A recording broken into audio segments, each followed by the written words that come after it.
రేవంత్ రెడ్డి ఎన్ని అబద్ధాలు చెప్పిండే ఎలక్షన్లకు ముందు ఒకటా రెండా? కేసీఆర్ ఏం చెప్పిండు?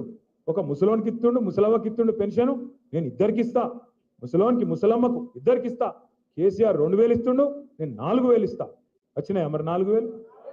ముసలోనికి ముసలమ్మకు అందరికి వచ్చినాయా? అత్తకు 4000, కోడలకు 2,500 వచ్చినాయా? 100 రోజుల్లోనే అన్ని బట్టి గారు చెప్పిన చూడు. ఆ గ్యారంటీ కార్డు చాలా విలువైంది, భద్రపరుచుకోండి, దాచిపెట్టుకోండి, 99 రోజులు దాచిపెట్టుకోండి, 100వ రోజు మేము వస్తాం, అది తీసుకుంటాం, మీకు తెల్లారు నుంచే పథకాల వరద వారుతుందని చెప్పిండు. వారుతున్నాయా పథకాల వరద? వస్తున్నాయా? ఓ పెట్టిరిగా ఓ ఫ్రీ బస్ అని, ఇక దాని అందమైతే చెప్పరాదు. ఇక ఫ్రీ బస్ అందం నాకంటే బాగా మీకే తెలుసు. అందులో ఎన్ని యుద్ధాలు అవుతున్నాయో, ఎన్ని కొట్లాటలు అవుతున్నాయో, ఎన్ని పంచాయతీలు అవుతున్నాయో మీరే చూస్తూ ఉన్నారు. దాంతోపాటు ఇవాళ రాష్ట్రంలో ఉండే రైతులు ఎన్ని మాటలు చెప్పిండ్రు. మీకు కడుపుల సల్ల కదలకుండా కేసీఆర్ ఉన్నప్పుడు మంచిగా బ్రహ్మాండంగా నాట్లేసే టైంకు టింగు టింగు అనుకుంటే రైతు మందు పడుతుండే. భారతదేశంలో స్వతంత్రం వచ్చిన తర్వాత మొట్టమొదటి ముఖ్యమంత్రి, మొట్టమొదటి నాయకుడు కేసీఆర్. రైతుల గురించి డైలాగులు కొట్టిన వాళ్ళు ఉన్నారు, మీ ఆర్మూర్లు వేసుకునే పచ్చకండువ వేసుకున్న వాళ్ళు మత్తుకున్నారు, నెత్తికి రుమాలు చుట్టుకొని పోజులు కొట్టిన వాళ్ళు ఉన్నారు. కానీ ఎవరన్నా ఒక నాయకుడు రైతుకు పెట్టుబడి సాయం చేయాలని చూసిన నాయకుడు ఉన్నాడా? 73,000 కోట్ల రూపాయలు, ఒకటి కాదు రెండు కాదు, 73,000 కోట్ల రూపాయలు 11 కిస్తీలల్లో మీ అకౌంట్లలో నాట్లేసే టైంకు టింగు టింగుమని వేసింది కేసీఆర్ గారు కాదా? మరి టింగు టింగుమని సప్పుడు బంద్ అయింది. ఇప్పుడు టకీ టకీ అట పడుతున్నాయా? టకీ టకీమని 10,000 కాదు 15,000 అన్నాడు కేసీఆర్. 2 పంటలకు ఇస్తుండు, 3 పంటలకు ఇవ్వాలన్నాడు. 3 పంటలకు పడుతున్నాయి. ఇప్పుడు బాగా మార్పు బాగుందా? ఆర్మూరులో మార్పు అదిరిపోయిందా?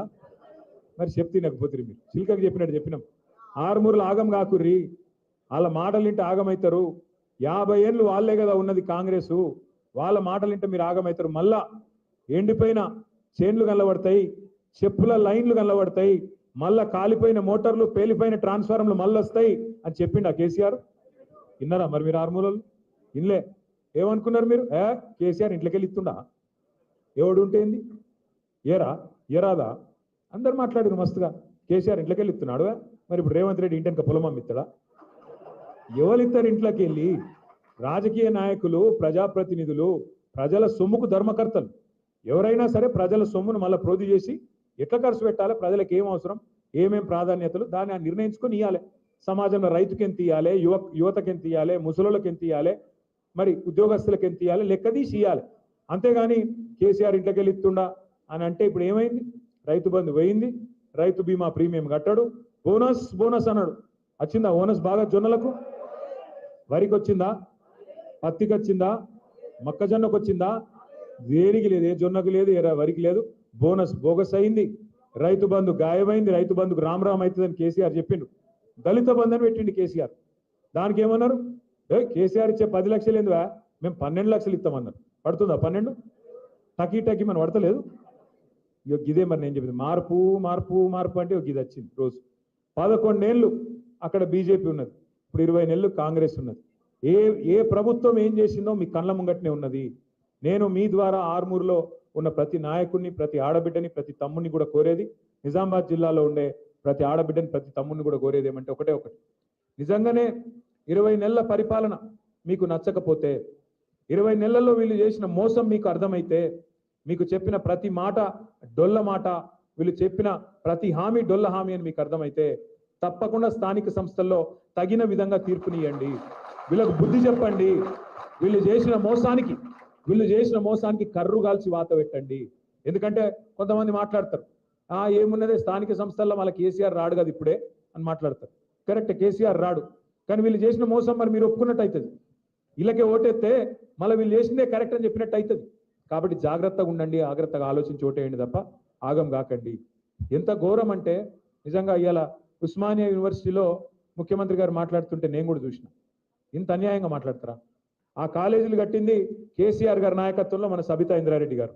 ఆ బిల్డింగులు కట్టింది, హాస్టల్ బిల్డింగు, ఇంకో బిల్డింగ్ 2 కూడా కట్టింది సబితా ఇంద్రారెడ్డి గారు.